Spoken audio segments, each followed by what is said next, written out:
Good afternoon, everybody. Welcome at the Berlinale Talent Campus 2012. I'm not going to say much this afternoon. I just want to say the thousand sounds of Ryuichi Sakamoto, the score composer that is the mentor of this year's Berlinale Talent Campus score competition, joins us this afternoon. Please welcome your moderator of this afternoon, film historian and film critic Peter Cowie.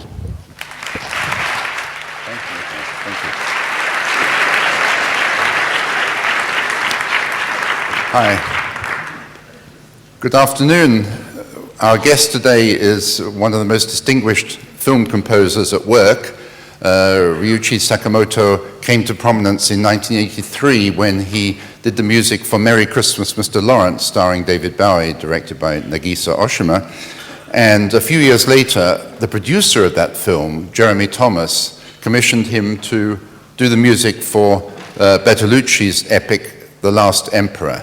And The Last Emperor was a huge success and brought Sakamoto-san an Oscar, it brought him a Grammy, it brought him a Golden Globe, and fame around the world. And since then he's made more films with Bertolucci, and he is, as Matthijs said, the mentor of this year's score competition. So please welcome Ryuichi Sakamoto.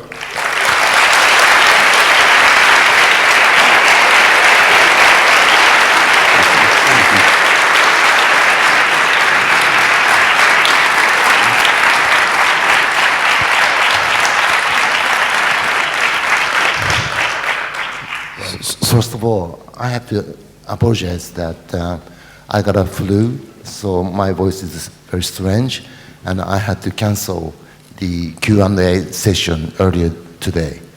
So I'm sorry. Well, we have clips to show, so we will talk between the clips. Sakamoto-san, you've been spending a lot of time this week with the three candidates for the score competition. Yes. Is that a new experience for you? Have you done that in Japan? Well, I had never done this as a mentor. So it was a whole new experience for me. And actually, I didn't have any idea about this whole talent camps. And I found this is fascinating. And maybe we should do the same thing. Well, actually, last year we had a small version of a talent campus in Tokyo. Mm-hmm. That was a start, and I hope it will continue. Mm. Yeah. And when you see these young composers at work, if you cast back your mind and you were that age, did you already want to score films, or did you have ambitions in classical music or electronic music? Well, my first score was done, I was 34, I guess. So when I was 20s, no, I didn't have any idea, I would be working on a film. Although I've been a big movie fan, probably in my high school time, I saw many films, maybe three films a week. So that was, well, high school was the most busiest time in our lives. So full of films, full of, well, in my time, it was the late 60s, so it was full of political activities also. Full of love, full of music and everything. I didn't say so in my introduction, but you of course acted in Merry Christmas, Mr. Lawrence too. How did you come upon that film? Did you know Oshima-san? Was he a friend? Or? Well, it was very strange that, of course, well, since I was in high school, I've been a big fan of Oshima's films. But of course, I never imagined I would work with him, of course. But then one day, he's coming to my office by himself with holding the script. That was the first meeting of us. And so he handed me the script and he asked me to act, not do the music, but to act in his film. So that was a big surprise. And then at that moment, I talked to myself, maybe I should ask him for me to do the music. It was not planned. So I asked him, Mr. Oshima, can I do the music? Before I said yes. And he immediately said, yes, you can. So that's why, well, that's the strange deal, but it was a good deal. So he had not asked David Bowie to do the music. Well, there's a rumor that he asked David Bowie to do the music too. And then Bowie said no. That's good for me. Yeah. The rest is history. Yes. So we're going to see a clip from this now, and well, you'll recognize it with Takeshi Kitano, and I think it shows right from the beginning, as we'll see in all the clips, that your music is always very discreet. It's very subtle. It's not vulgar in your face. So can we have the first clip, please?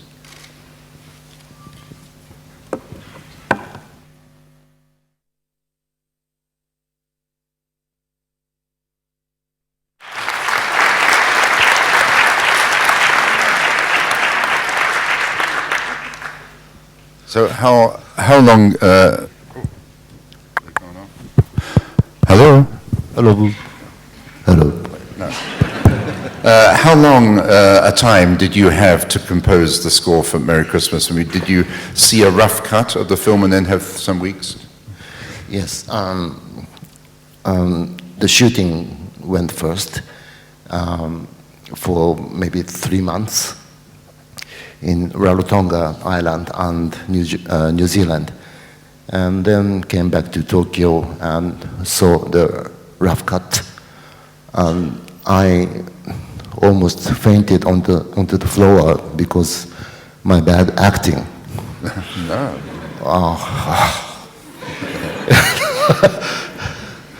But I had the opportunity to make good music to compensate my bad acting. And I got 3 months, another 3 months to do the music. It was very unusual because normally, I don't know, they have some weeks. Or Yeah.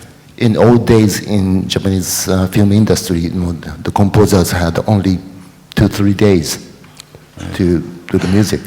Like Mr. Mayuzumi or even Takemitsu, all those great composers had done in maybe longest a week.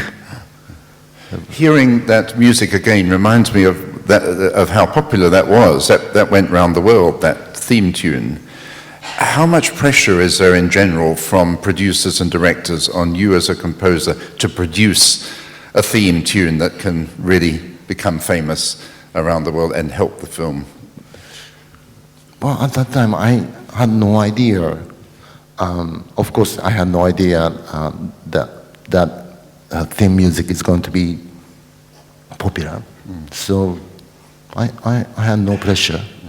But the funny thing is that at the very premiere we had in Tokyo, that's first time I saw the film, the finished film, with Jeremy Thomas. And as soon as the theme music heard, Jeremy came to me and said, "Your music is not good, but great."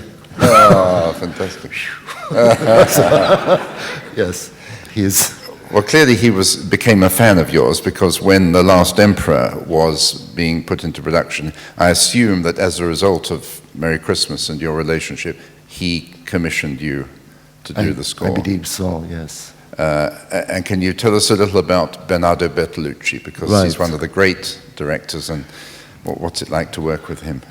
Well, the great thing being involved in film is that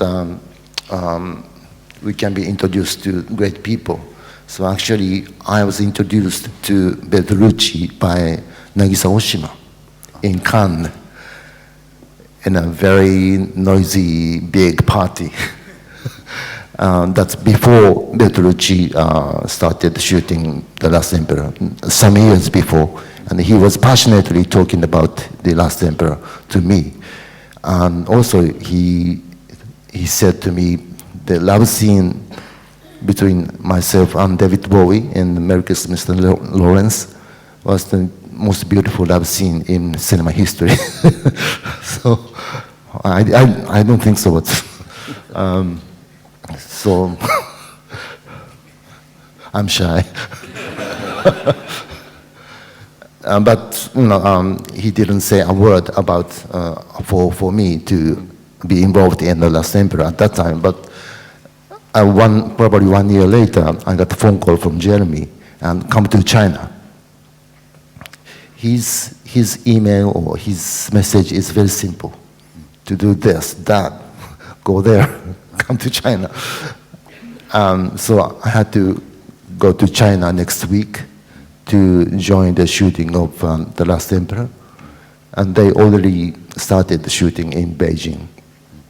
So again, Bertolucci wanted me to act, not to do the music, but act again. Why? I'm a musician.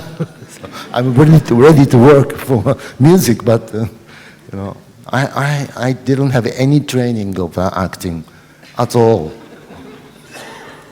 You could have had a love scene with Peter O'Toole.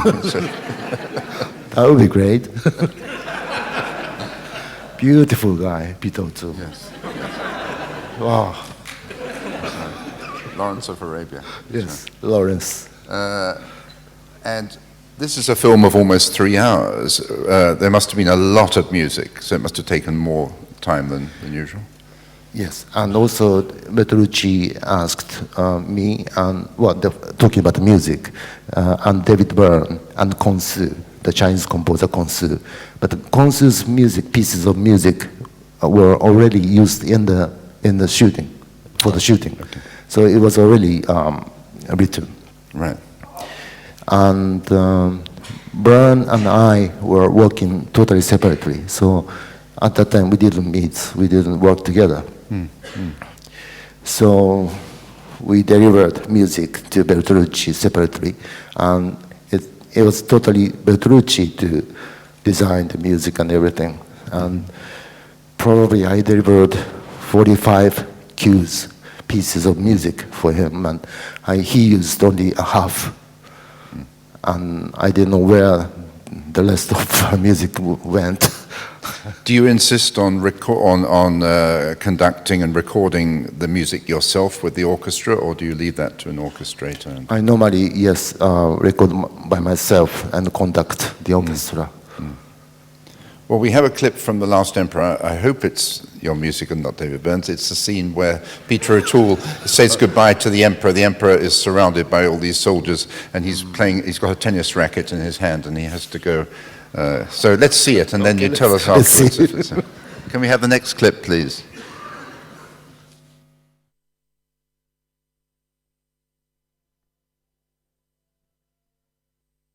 It's not the clip I expected. Well, there was another clip. I'm glad this is my music, not David Byrne's. Many Japanese films that I've seen in the last few years often have a Western-style music now, whereas they used to have exclusively Japanese-style music.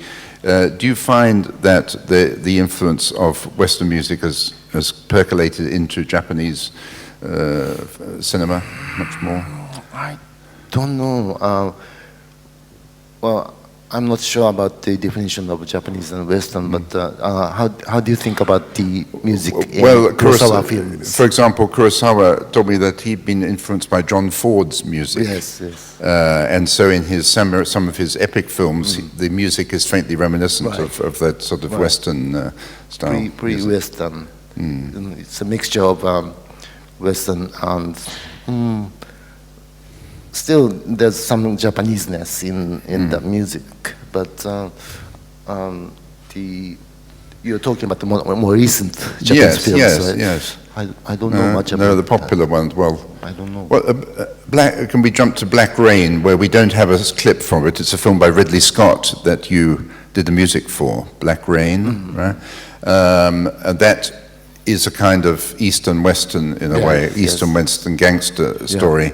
How did you go about that? What was your brief from Ridley Scott? What did he want from the music? Well, I didn't get so much involved in that film because he used some of my music. That's it. So I didn't score, to follow the story or something. So unfortunately, I hadn't met Ridley Scott at the time.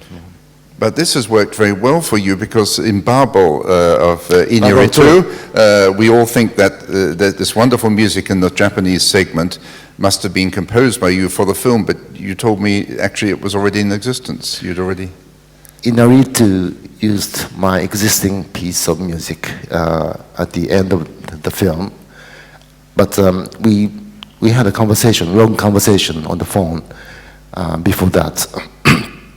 Because he loved that music so much, and he wanted to use, but he wanted to use it for 7 minutes at the end of the film. So he had to loop it. So we talked about how we should loop, or whether there's another version, another take of that film, or all that. So. It was a nice conversation, but everybody thought that was written for that film. But the guy, the Argentine composer, I don't remember his name. On Black Rain? No, the Bubble. The other one?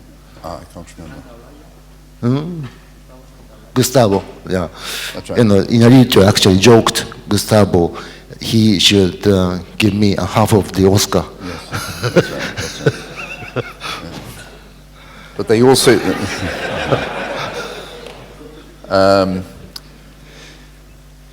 Bertolucci, again, you went on to do 2 films with him after that, Sheltering Sky and Little Buddha. Little Buddha.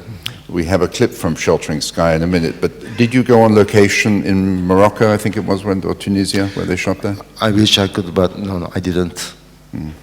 And they were away for half a year, 6 months for shooting in Sahara. So it's almost like they disappeared for 6 months. No emails, no nothing. Was that the first film that you composed that took place entirely in a foreign country? It took place in Africa. There was no relationship to the Far East at all, so you had to compose music that was really apart from your culture. Well, even for The Last Emperor, because up until I worked on The Last Emperor, I didn't like Chinese music. Actually, I had no knowledge about Chinese music, so as soon as I got a phone call, I should work on that Last Emperor. I ran to the record shop and bought the anthology of the Chinese music and started listening, and also started researching about the Chinese musicians who lived in Tokyo, near Tokyo, etc. So every time I work on a film project, I can get a journey somewhere. China is close, but very different from Japan. And North Africa, I have nothing related to North Africa, so I had to study, but in my mind journey, I had to do the journey in my mind, and that's a good thing for working for the film music. Yeah. There's something very mysterious, almost sinister, in the clip we're going to see, which is towards the end of the film. Can we have the next clip, please?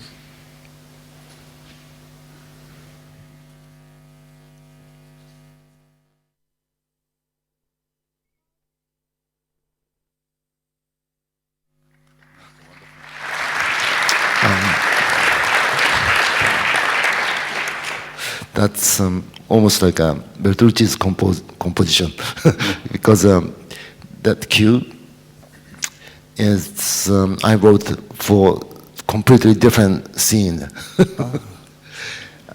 He didn't use that cue for that scene, and he put it here.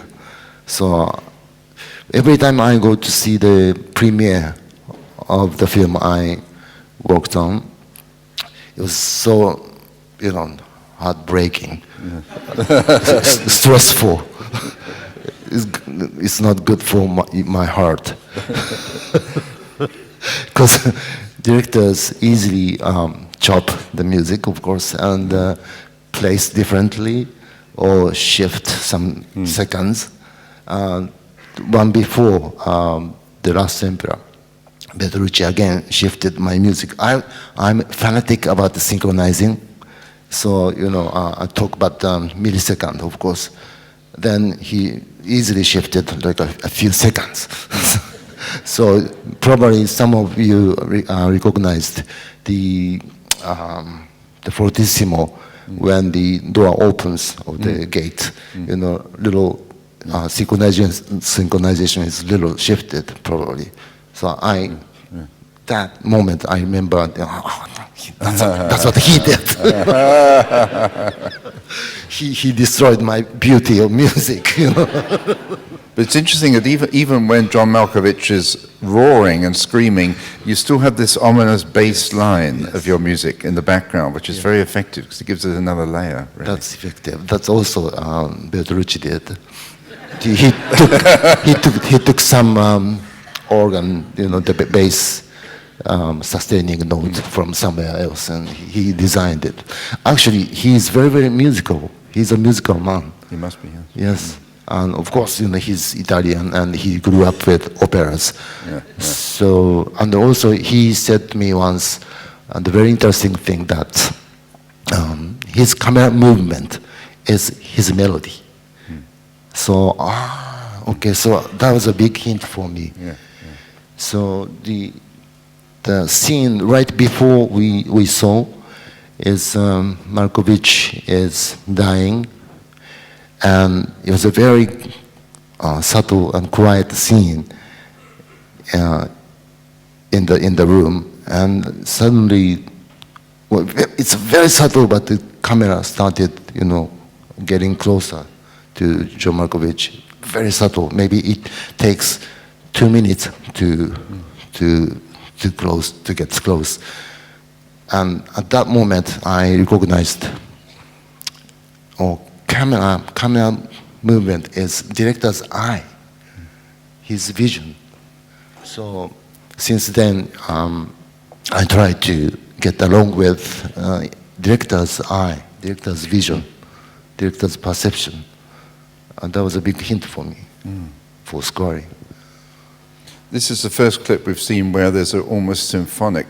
So at the opening, it's as though you would almost Sibelius sort of ominous Yes. side to it.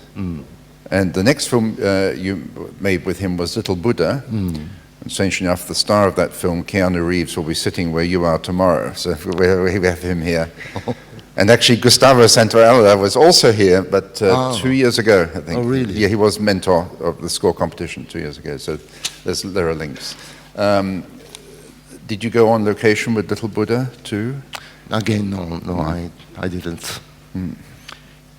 What were you what do you think he was trying to achieve with this film that you could reflect musically? What was his brief to you on that? Oh, now I remember that. Little Buddha, yeah. Yeah, now I remember that. The reason I didn't go to the location was that I wasn't asked, I wasn't offered yet at the time when they were shooting the Shelter in the Sky or Little Buddha. After they finished shooting, they called me to do the music.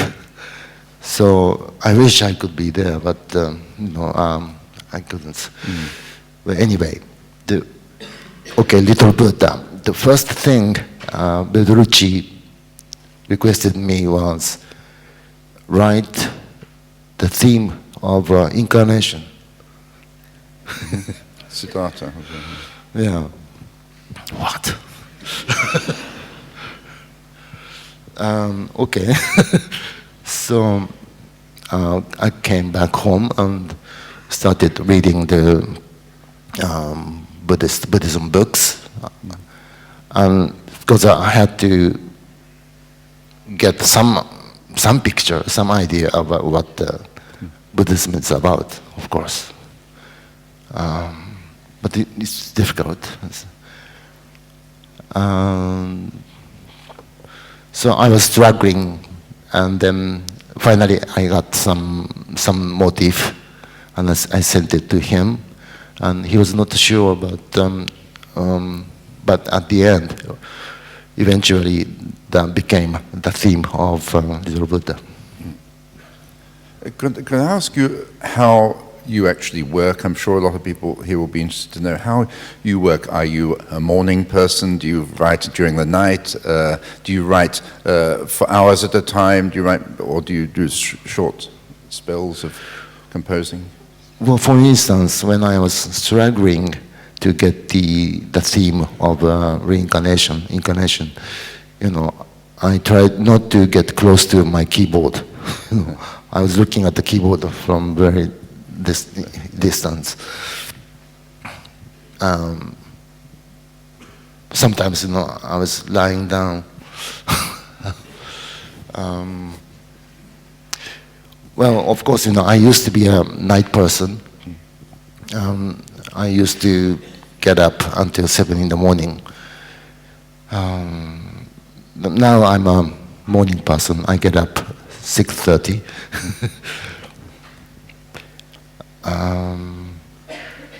But sometimes I get a melody in my dream when I sleep.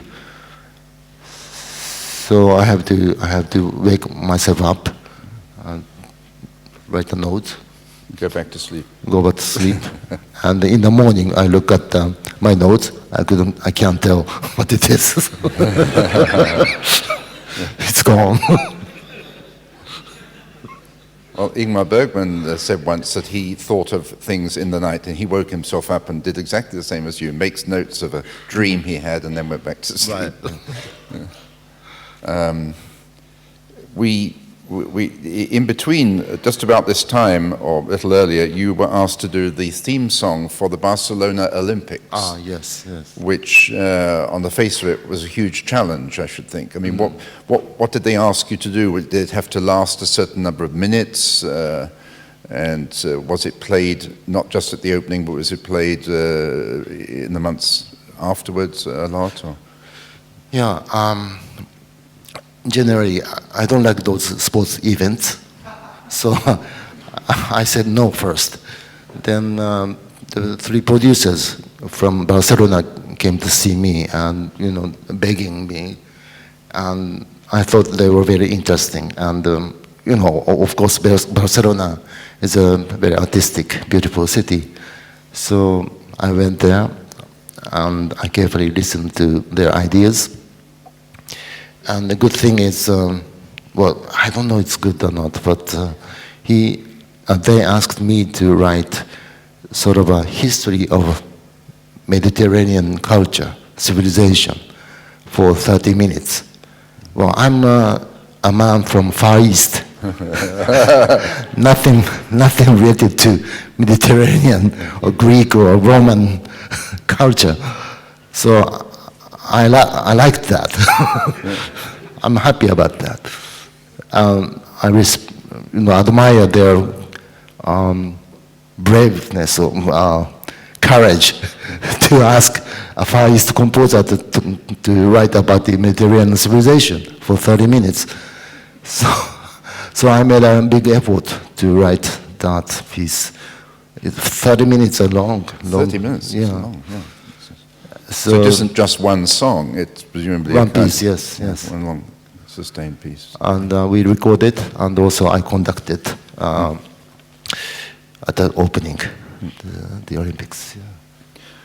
Then in 1998, you worked on a film which unfortunately never really became a big hit, based on the life of Francis Bacon, the painter, directed by John Maybury, called Love is the Devil. Is he still around, active? Bacon? No, he died. No, I mean John Maybury.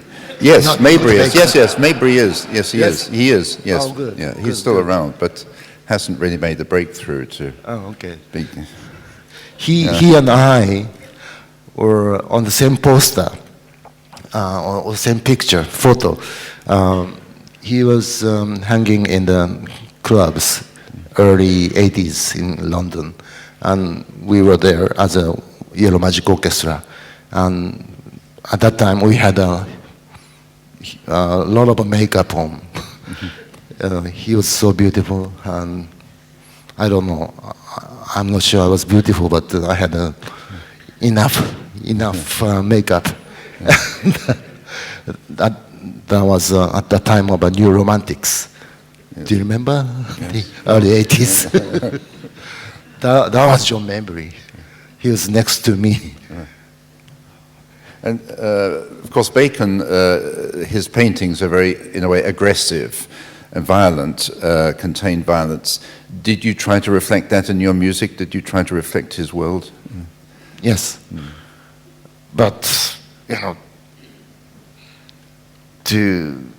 it is too much, too severe task to express the essence of Francis Bacon's paintings in the music, so it's too much for me. Well, the clip we're going to see shows Daniel Craig in one of his very early films, long before James Bond, as the companion and muse of Bacon, who tried committing suicide. So, can we have that clip, please?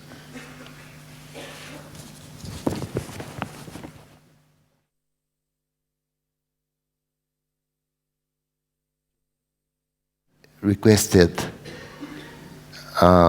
nothing except please write one piece of piano music.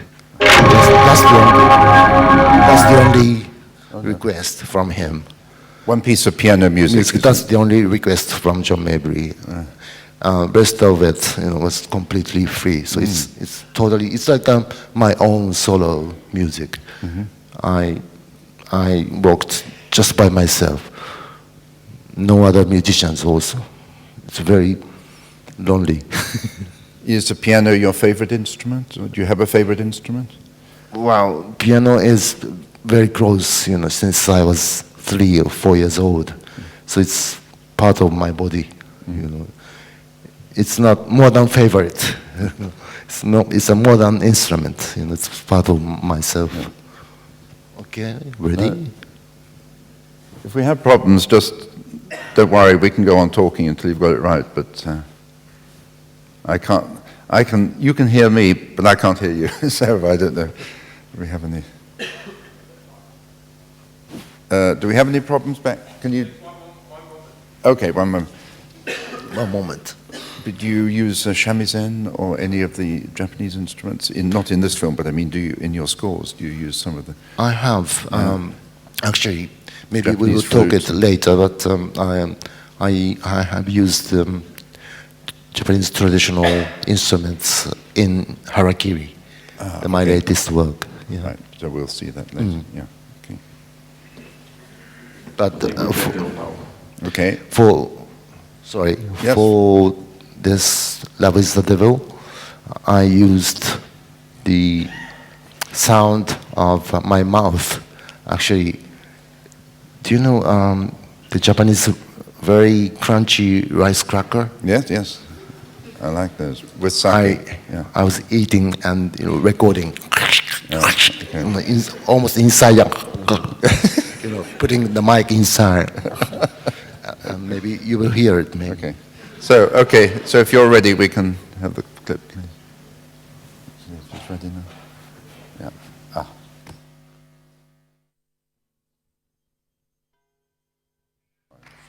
That's great.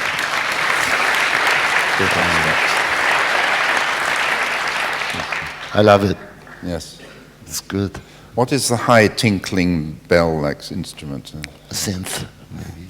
Yeah. And did you play the piano yourself for that? Yes. Yeah, I did everything, synths and everything. Recorded in London at the time? No, at my private studio in New York. Okay. So I did everything by myself. John Mabry didn't come to my studio at all, and so I sent after everything's done. There's no fixes or corrections, anything. He used as it is. It's a very probably happiest collaboration. Yes, no corrections. Well, while they're preparing the next clip, maybe we could have a kind of little cadenza and talk about your interest in the environment, because I believe you have a leasehold on 3 forests in Japan and the Philippines. You're very interested in retaining forests. Could you tell us a little bit about that? Yeah. I was becoming more interested in the environmental issues through the 90s, and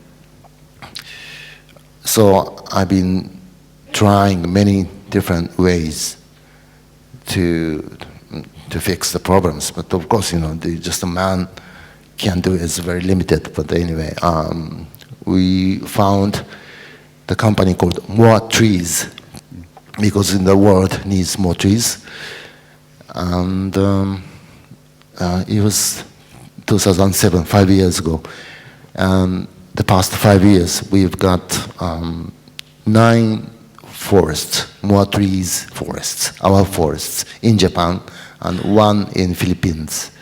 So 9, it's good, great pace. It's developing more and more, because we have lots of forests in Japan, surprisingly. But those forests are like sick, so we have to maintain, and we have to make those forests healthier. So for that, we need money. Yeah. So we have to circulate money from the cities to the mountains, forests. That's do the local prefectures collaborate with you? Yeah. Yes. We collaborate with the local forest unions, etc. That's great. Well, we come on now to a film which I don't think many of us have seen, Tony Takitani, directed by Jun Ichikawa, no relation to Kon Ichikawa, and that was. To some extent, it was based on a story by Haruki Murakami, who's become a huge bestseller in the West. So there's always a fantasy element in his. Before we have that, do you want to say something about this clip? That it's when the girl is in the car and. It's this soundtrack. It's a bit like the one we heard, the "Love Is the Devil." But the direction of the music is very different.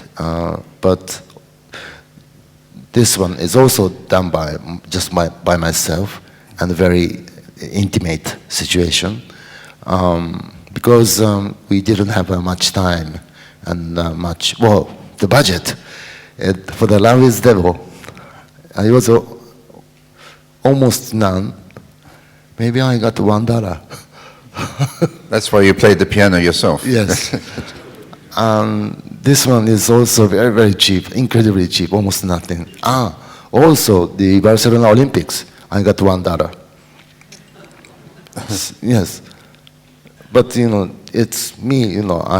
I wanted to work for that, so that's why I did that.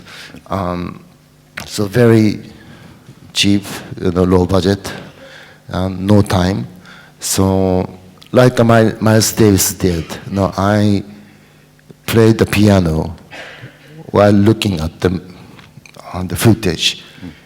So everything was done like that way, almost improvising.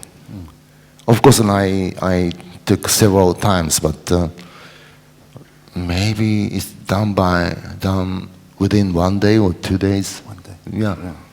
Wow. And mainly by the piano solo. Well, if we're ready, could we have the next clip? Is that? Good. Good sign.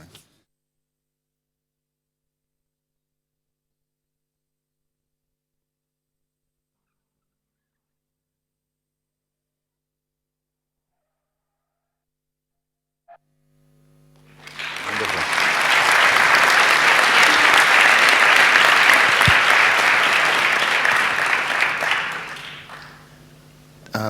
The fascinating thing is that they built the set outside. So even the interior scene, the wind always blows. You see her hair being Yeah, here, taken by the and wind. the skirt is, Yeah. being blown. And so wind is kind of a hidden theme of this movie. So you always see the wind blows throughout the film.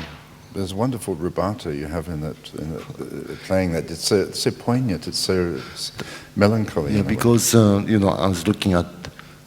So I need to see the keyboards to play, so I can see the film and play. Was that film a success in Japan? No. But was your music a success? I mean, is your music recorded normally on a soundtrack album? Yes, the from those soundtrack films? album is out, but not many people buy soundtrack albums anymore. So. No. What would you say has been the most successful of all your themes that you've done over the years? I would say Merry Christmas. Yeah. But even so, You even you even hear it in elevators in America sometimes. Yes. But you probably don't get any money for that. No, I don't think so. At that time, I heard some town in Switzerland used that theme, ta-ta-ta-ta-ta, for the church bell or something. Oh, really? Yeah. Oh. I must look into that for you, see if I can get some money. Yes, you live in Switzerland, yes. And now we come to the final episode, the final extract. In a way, is the toughest of all. It's from your latest film. It's a remake of a famous film directed by Kobayashi Miyazaki in 1961, Harakiri, which is available on DVD. And this is by Takashi Miike, who is very much favored by festivals, and I know his latest film was in Venice, I think. Yes. And 13 Assassins. That's right, 13 Assassins. Why do you think he remade it? What was the motive for that? I don't have the answer. It seems strange. I have the same question why he did that, but I didn't ask him. Well, again, this is Jeremy. Yeah. He sent me an email. Do the music for Takashi Miike. He produced it. I forgot that. Very simple email. Right. Wow. Okay. It's And Jeremy who said that. Maybe I should follow him. It's a scene showing a man trying to commit harikiri, seppuku, and miserably failing. And the original extract ran 6 minutes, so forgive me, but I've reduced it to 3 because I think it's pretty tough to take as it is. But your music is there in the background. It's never, once again, it's never drowning the imagery. So if we could have the final extract, if you have it already up. Thank you. Good sign.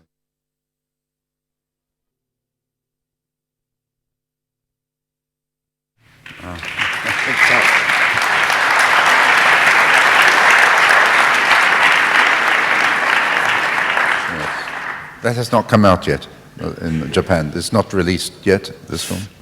Or has it come? It's out. It's out? Last year. Yes. Did it do well? No.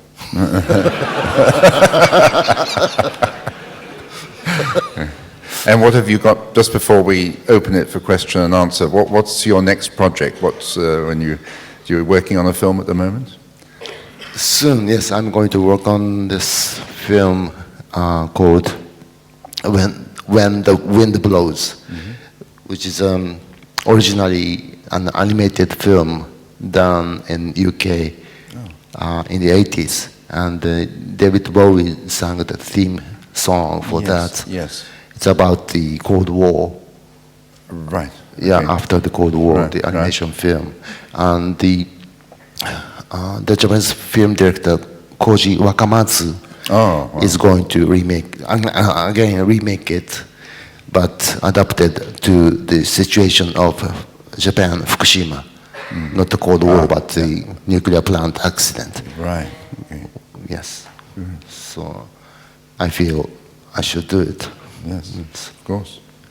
So now, please ask your questions. Wait for a mic, please. And once again, we apologize, as I've already done for those of you who come to all these meetings. Because of these lights, we're blinded and we can't see very often where you are. So just talk into the mic and I'm sure Mr. Sakamoto can answer. So can we have the first question, please? I've got a question right here. Okay. Hello. Mr. Sakamoto, I was curious about whenever you embark on a project, what your approach is. Do you take lots of walks? Do you hum melodies? Do you just watch the picture? Do you sit down at the piano? Or do you have a sort of a routine, a process? Do you go to the kitchen or? How do I approach in the beginning? Yeah. Yes. Yeah. Do you score to image? You know? Well, I wish I know that, the answer.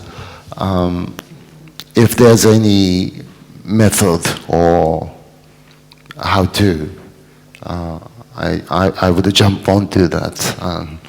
Because following that rule or method, you know, I could produce tons of beautiful melodies and film scores. But in fact, I don't have anything, any method. So each time I struggle.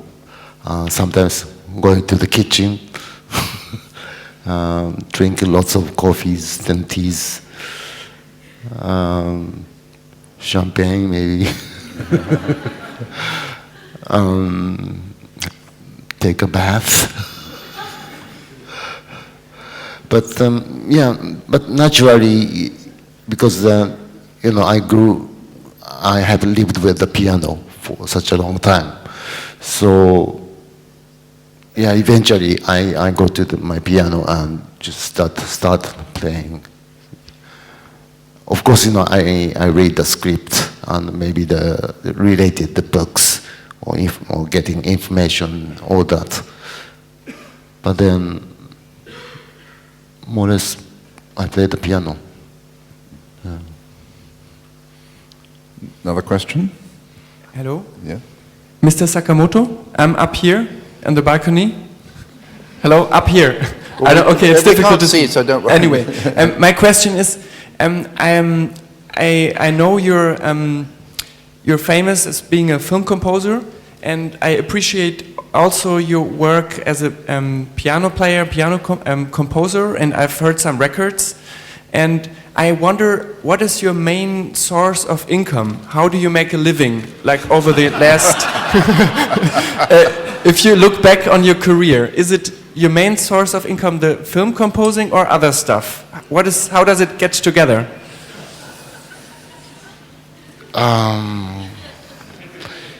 You know, actually, I don't know. Honestly, I don't know. I'm very bad at money, financial thing. So, you know, when we have to start talking about the taxes or all that, you know, I kind of faint. Really, yes, true. I'm so bad at money, so I don't know. But nowadays, you know, we cannot sell lots of CDs, as you know. So everything, the whole music industry is shifting to live performance, obviously. But you know, I'm a kind of a demanding person, so even I do live concerts, but it's always losing. I'm always losing. The balance is always red. Yeah. Have you ever been tempted to do TV commercials? Actually, I've done Cinema commercials. a lot when I was young, and the TV commercials. Because they bring some money. I mean, that's... Yes. Mostly in the 70s, yes, I did a lot. But that's interesting. You do live concerts. You do live events. You do live music. Yes. As I get older, I have to do more concerts because we're not selling CDs. So. But I wish, I can earn some money for doing live because it's tiring, I don't like traveling, so. Somebody, when I was researching your career, I read an interview with you where somebody had said that in the whole history of mankind, we've listened to live music. It's only in the last fraction of time, the last 100 years or so, that we've actually listened to music in any other form, recorded or on screen. So I think as a composer, you must feel more at home when you're reaching an audience in that very moment. Yeah, well, recorded media exists only approximately 1 century. And before that, the music was 100% live, obviously. So we're kind of returning to the, before the Edison's invention. It's interesting, and internet is forcing us to go back before the Edison. Yes. That's interesting. Back to the source. Yes. Another question? I have a question. I'm up on the balcony, sorry. Okay. You've spoken a lot about the different types of collaborations that you've had with directors. And I'm curious, in the most successful collaborations, what your relationship is, and sort of ideally what you want from a director when he approaches you, and what you don't want. Well, not only for films, but for music generally. The ideal collaboration doesn't need so much explanation or talking about directions or anything. For instance, I have been collaborating with Christian Fennes from Vienna, and some years ago we had a first meeting. He came to New York and we met, and from the very first moment of our meeting, instead of like a Japanese businessman exchange name cards and bow, we started exchanging sound by my laptop and his guitar and laptop, and this improvisation goes 1 hour. It was fantastic, and without any word. So that's ideal. We don't need to, explain or anything. So I hope, the ideal collaboration between a musician and a filmmaker would be like that. Don't give us the severe request like write of a theme of a reincarnation or anything, One American director you've worked with who we haven't discussed is Brian De Palma. You worked on Femme Fatale. Good or bad? Well, of course, as you know, most of filmmakers are very demanding people, dictators. Yeah, some of you are filmmakers, so you must be dictators. You have to learn about the Syrian president or North Korean, whatever. There are only few examples left in this world. So, very demanding. Okay, fine. Let's have another question. Yes. We get the subtitle. Yeah. Okay. Next question. There's one in the front, by the way. Can I have a mic down the front next time, please? So we don't forget. Excuse me? Yeah. No, it's the other way. Okay. I'm here. Yeah, okay. And after that, this gentleman, right. Sakamoto-san. I apologize if you already said it, but was there like one particular most challenging project for you, and what it was and why? Within the film projects? Yeah. Challenging. Maybe The Last Emperor, because the physical condition was very hard. So the shooting was done, my acting was done.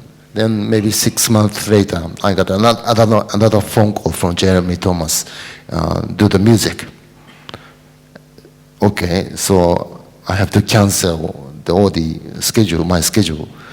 So from the next day on, I had to work on that.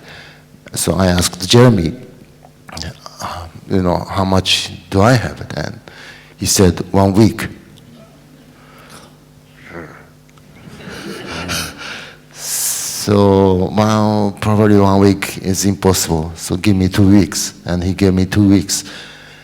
So I composed all the 45 cues and also recording with the Chinese musicians in Tokyo for 1 week. Then I brought every material to London to show the Bertolucci and Jeremy, all that. Then started recording at the Abbey Road studio and mixed in another 1 week. Then done. And I went to hospital after that. So it was physically very, very challenging. And I was not experienced so much at that time. So it was hard. And it was before the internet, before you could really communicate. No internet at that time. I remember Howard Shore, who did the music for Lord of the Rings, said that when he was composing in London and recording, Peter Jackson could watch those sessions on a monitor in New Zealand and actually comment in real time on each take, each cue. And that's amazing. And you of course, couldn't do that 20 years before in the last at that time we didn't have the internet. So, but the time was so limited. So we asked the NHK, which is a national broadcasting system, like a BBC of UK, for us to use their, I think, satellite network. So we sent some demos through their system to London. Really? Okay. So between NHK and BBC. So that was the only thing. Otherwise we have to. Was there FedEx at that time? Yes, I think so. Maybe. Yes. Yeah, but probably would have taken 2 days. Yeah. So we have a question down here. Can we have a mic for this gentleman? He's been very patient in the front row. Well, it's unfair on the rest of you because I can see you, but I can't see anybody else. Yes. I have 2 questions, if you don't mind. One is quite brief, perhaps the other one as well. I would like to talk about your work on synthesizers. I regard you as one of the pioneers. I also regard you as one of the best one as far as creating organic sounds out of electronics. Which are the synthesizer players that you yourself admire and have been inspired by, perhaps? Well, for the YMO, of course, we admired the Kraftwerk. Kraftwerk and Giorgio Moroder were the 2 biggest influences on YMO, and myself too. Actually, I have been a fan of Kraftwerk since their first album. They had still long hair and not really techno, but kind of sort of a German conceptual hippie rock with handmade generators. I still love it. But I admire the synthesist. Toward the end of the band, Japan, in the 80s, we heavily used this synthesizer called Prophet 5, and they did also. And we inspired each other. Although we didn't meet, we didn't see each other so much because we lived in Tokyo and they based in London. But through each other's albums and the way using the timbres and the ways of using the Prophet 5, I was so inspired by them, by Sylvian, basically. And my second question regards your many, many collaborations. You have been working with, I don't know, hundreds of interesting persons, artists in their own right. I don't know, Yusun Dor, Brian Wilson, Bootsy Collins, Iggy Pop. Two persons you have not worked with, and this is slightly surprising because you have worked with them, are one, David Bowie, who you acted with in Merry Christmas, Mr. Lawrence, and the other one is Madonna, where you played her director in a wonderful video called Rain. Did you ever discuss with Bowie or Madonna any possible collaborations? Well, they're celebrities, they were very, very hard to get close. I don't have any contact or emails of them. Entourage. Entourage. So it's not easy to talk frankly about the collaboration or anything like that. I wish I could do something with David Bowie. Have you seen the Madonna's halftime show? It was incredible technically. And she looks young.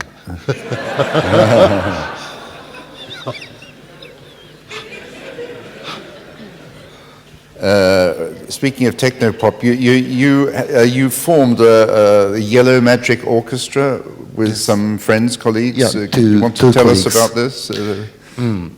Well, throughout my life, I don't want to belong to anything.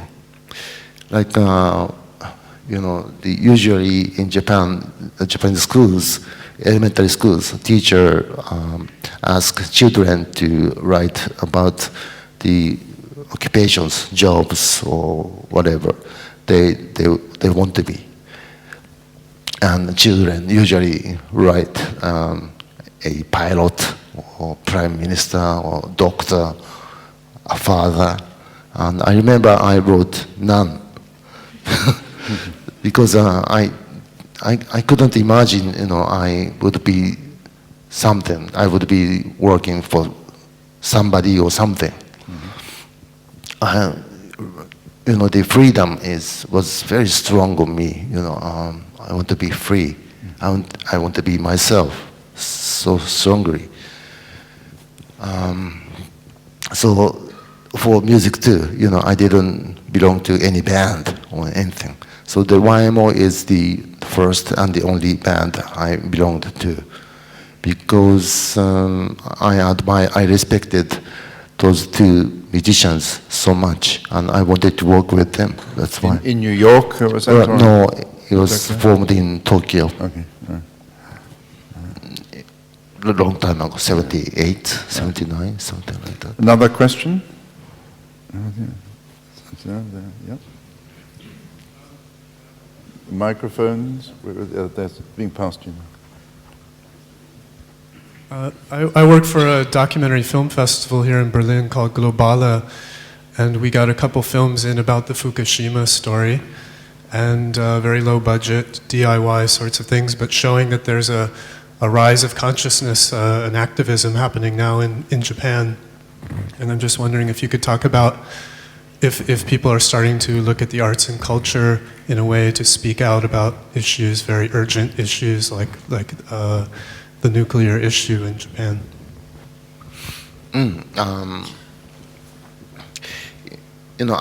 I've been trying to express as much as I can, and I think all the artists, Japanese artists, have to do that.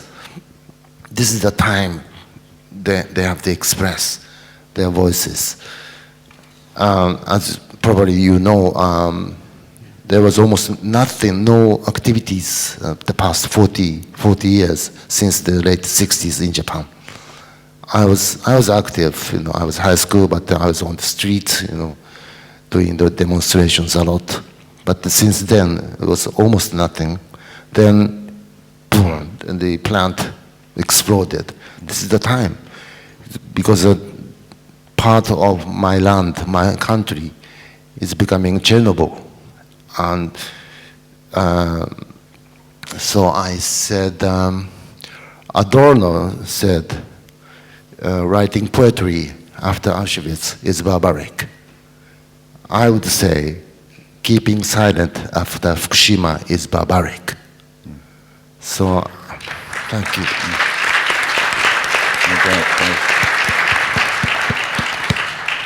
So I would like to encourage all the Japanese artists, not only Japanese, but all the artists to express their voices. But it's interesting that there hasn't been that outcry that there was, for example, when Narita Airport was built. And I remember landing in Japan, and all the way into the city, the police were holding back these youth people who were they were quite sophisticated. They all had the same masks. They were really organized, and they really were determined to try and stop this airport. We haven't seen that outburst of anger. That was the early 70s. Yes, yeah. But we haven't seen that outburst quite about Fukushima. No. Small, there were small movements, like in Rokkasho. Rokkasho is placed in the northern Japan, and they have a facility as same as a Sellafield. It's the recycling waste fuel facility. It's very, very dangerous. So I started a campaign called Stop Rokkasho 5-6 years ago. Also, yes. Another question? Yes, up here again on the balcony. Yes, I really admire your music very much. I'm a composer myself, so I have a few thoughts about the connection between the emotionality of your music, because I think you're one of the composers who write the deepest, touching music.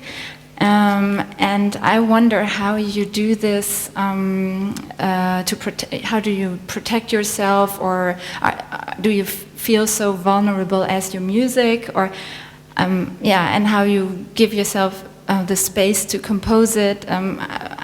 Or does it just happen? And I don't know. It's maybe I don't know the question exactly, but maybe you have something to say. Maybe what you mean is, does he get emotionally involved? Do you get emotionally involved? Yeah, maybe. And also the question is, does life experience make you write such music, or has it always been there to write so deeply? You know what I mean?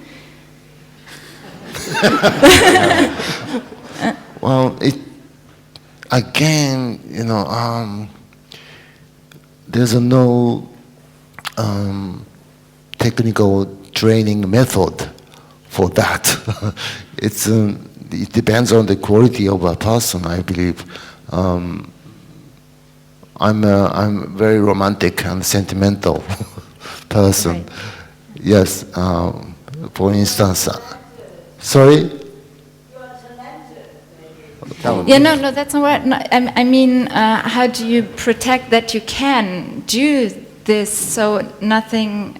I mean, you make yourself very,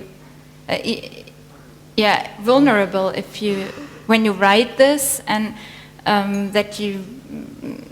How do you handle that? I don't know, because of course you have to have all the talent, but to do so, isn't it very difficult? Or it is difficult. I don't know. This is a good way to answer to it, but for instance, the very last cue of Little Buddha, which is a very important moment of the film, and the last cut goes to the end roll. So the music is 7-8 minutes. But anyway, it's a beautiful and a very important moment. And so Bertolucci asked me to write the saddest, the most sad music ever written in this world, in history. Right. That's his request.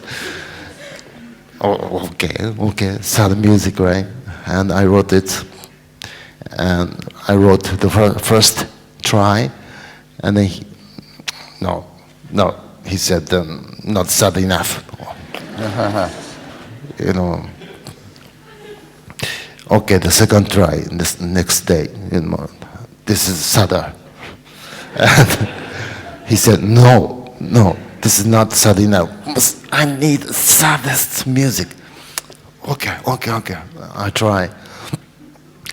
The third try, showed it, played it to Bertolucci, and he said, too sad.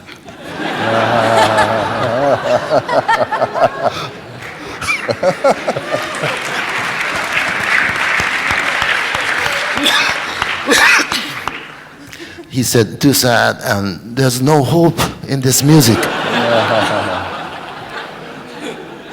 Oh my God, hope. What are you talking about, hope? You didn't say anything about hope. You said just the saddest music. That's why I did, you know. No, but this is Buddhism and blah blah blah. You know, you must hope in a deep sense. Okay, I was literally like scrolling myself on the floor, you know, go here and there, furious, but also struggling to get the musical ideas, scrolling. Then I wrote the fourth one, and he liked, but not 100%. Scrolling again on the floor, and wrote the fifth one, and he loved it, the fifth one, finally. And he liked the fourth one also, so he used that one in something different place. But then I'm very satisfied about the fifth one, which fits perfectly for the moment. So he's right. You know, I don't want to say that, but he's always right. He always wins. Well, Sakamoto-san, we have to unfortunately bring this to an end, but you've been amazing to come down when you're from your sickbed and give us this time, and my pleasure. We're Big so pleasure. grateful also for what you're doing with the score competition. And tomorrow you'll be here again with the three composers. Right. But thank you so much. It's been a wonderful session. Thank you very much. Thank you.